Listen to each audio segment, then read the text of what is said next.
How to Drive WikiHow article starts off with something along the lines of, driving is an important skill to have. However, you need to be good at driving, or you'll end up becoming not alive and or hurting others, or something along those lines. I believe that is true, and I don't want to hurt myself or others due to reckless driving, so I must improve my driving skills somehow. Lucky for me, I have technology to help me. Instead of practicing in a real car, I can practice in a simulation, with a steering wheel controller. Amazing, isn't it? Wrong! The steering wheel is not perfectly immersive. It's much easier to risk your neck practicing in a real-life car, rather than to learn with the steering wheel controller in a driving simulator. So now I've just got a steering wheel with no purpose.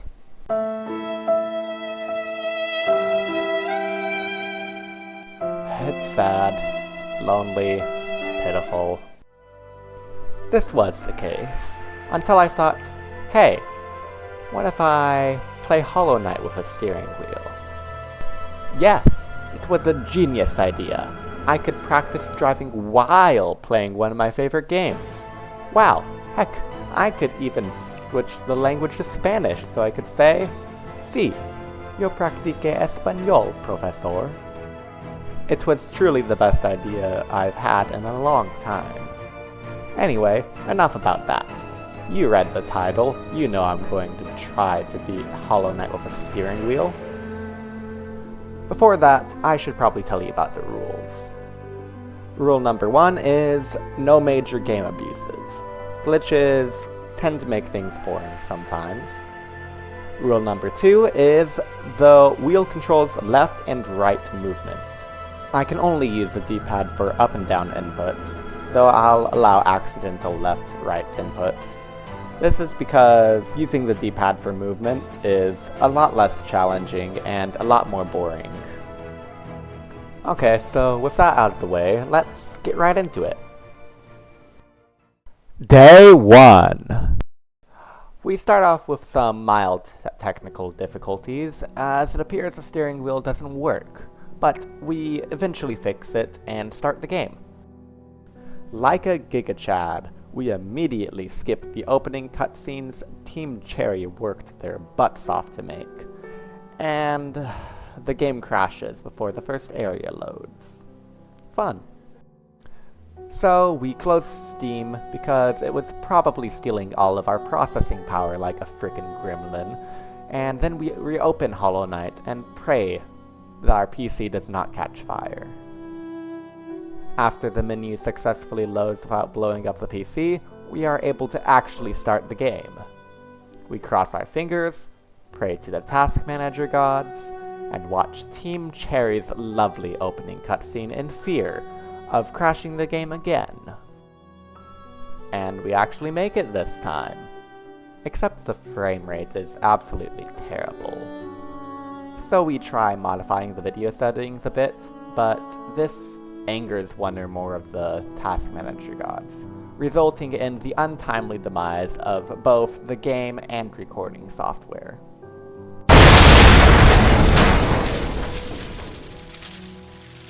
After way too much tinkering, I finally get the game operating at an acceptable quality without angering any more gods, and we're actually able to play for like 6 minutes. We make it past the very first crawlid hit list, but we take our first hit to the second crawlid, like a big ol' noob. Unfazed, we take revenge on the crawlid that had wronged us, insult its family, and most importantly make vague suggestions that we did something with their mother last night while it was sound asleep in its bedroom, and then go about on our way. We proceed onwards at a snail's pace, because we suck at the most basic platforming known to the Hollow Knight community. We spend nearly 5 whole minutes in King's Pass. Sorry, I spent 5 minutes in King's Pass. Thanks to your enviable viewer powers, you only spent a fraction of that time in King's Pass. Lucky you. We exit King's Pass and begin our little hike to Dirtmouth. and almost walk right past Elderbug. Why? Because he's invisible! Lucky for us, we are alerted of his presence by his voice, and the ominous finely written script above his head that reads, "Listen." The fact that he became invisible amuses us. In fact, it reminds us of Shaggy, and that he, too, is capable of becoming invisible. This makes us imagine glorious battles between invisible Elderbug and Shaggy. We wonder what percentage of Shaggy's power we will see during the great fights we may have the privilege to behold. It is a truly wonderful thought. After talking with invisible Elderbug, we get the vibe that Elderbug isn't the type of bug to fight anyone, no matter how strong he may be. We are slightly saddened that we may not ever behold a glorious battle between him and Shaggy, but we are cool with it. In fact, we respect Elderbug's choice of nonviolence. We wave goodbye and jump down the well, where our journey begins. We get a bit lost because it's been so long since we've last played Hollow Knight, but we eventually regain memory of where we need to go. Unfortunately, the game punishes our skill and decides to crash before we can even get to the Aspid Arena.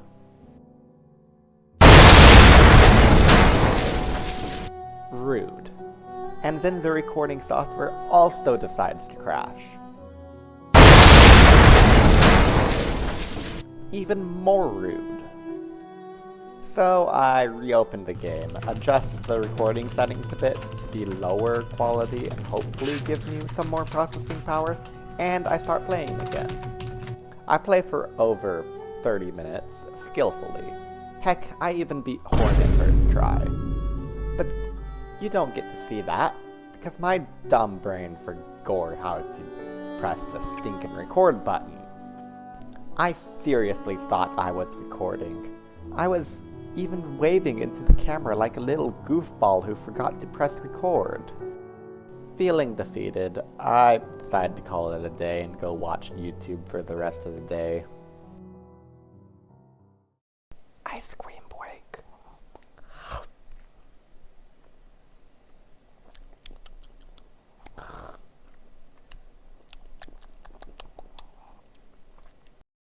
Day 2.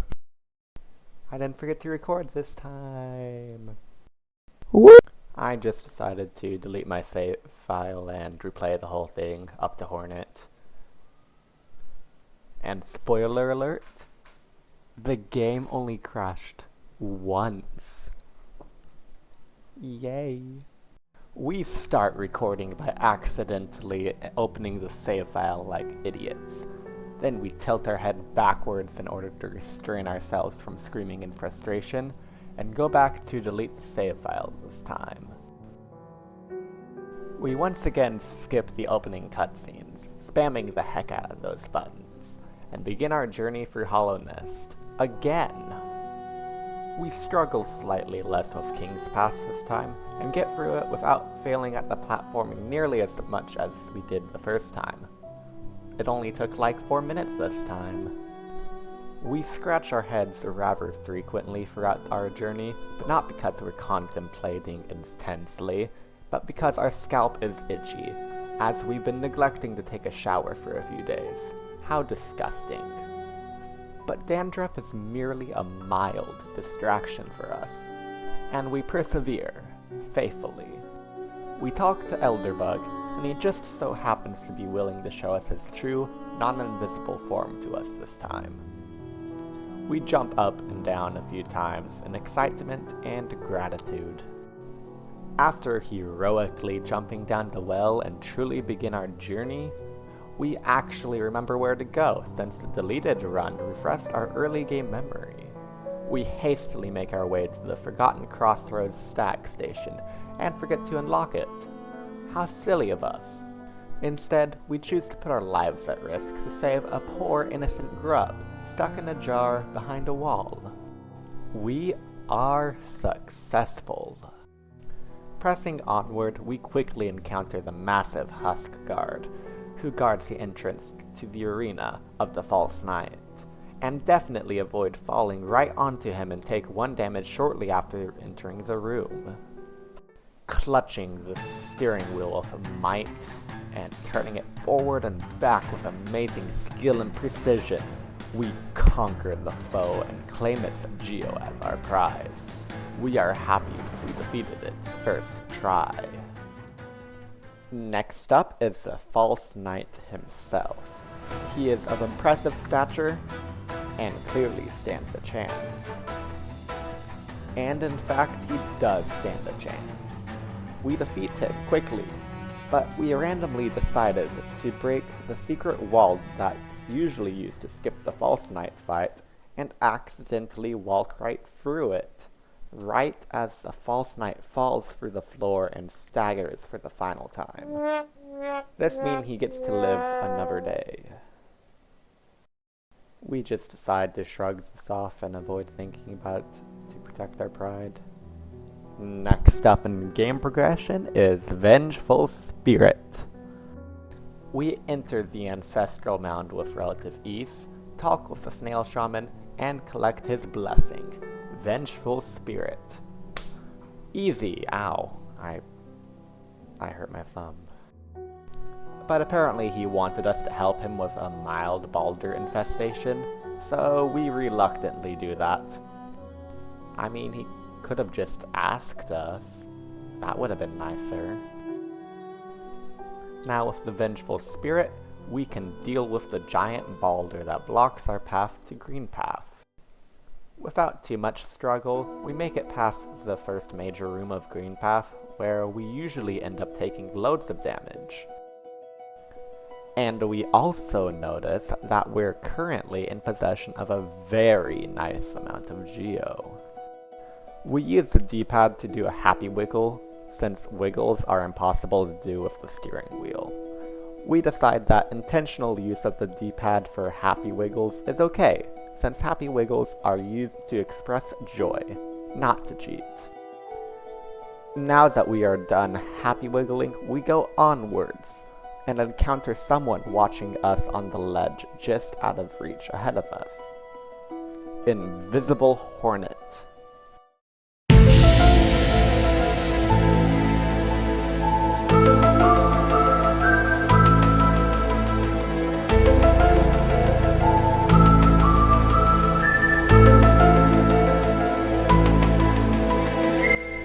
This could only mean one thing. Hornet stole Elderbug's powers. We must take the powers away from her and return them to their rightful owner, Elderbug. So we tried to pursue her and perform the squid pogo skip. But due to our inability to perform the most basic tasks with a steering wheel controller, we end up trying for about a minute and just end up giving up and taking the longer route. We fall into the acid an embarrassing number of times before we proceed to the next room. We eventually stop by at the hunter's area of residence, wave hello to him, collect his journal, and wave goodbye. We proceed onward, save a grub, notice Hornet is visible now, follow her, notice she became invisible again, follow her, struggle immensely with the platform section that follows, clear it, and sit on a bench, and we are very grateful we decided to do this, and then we go onward. We ascend the rest of the room with care, and make it up through the ceiling room transition, and crash the game. Yay! Luckily we literally just sat on a bench, so we just reload the game and get back to it. We respawn at the bench, reascend the room with even less care than we did initially, have an embarrassing tumble, reascend, go through the wrong room transition, have an embarrassing tumble, fail to jump back up the first bit twice, and finally we stop sucking and actually ascend like we ought to. We go up to the next room, and immediately fall back down.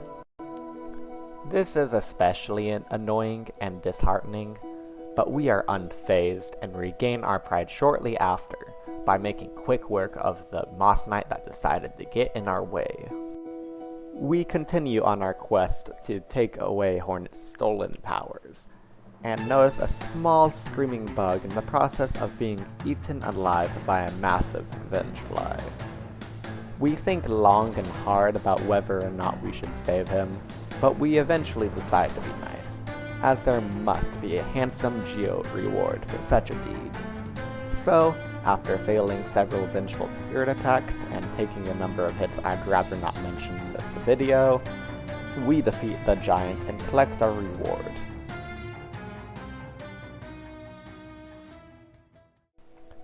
We save a grubby friend and fearlessly skip benching at the nearby stag station and instead immediately head to the Hornet arena. She fights us valiantly, but we are stronger, even if we are slightly bound by the steering wheel controller. We get a bit reckless near the end of the fight, but we still manage to defeat her with the sliver of health that she failed to take from us.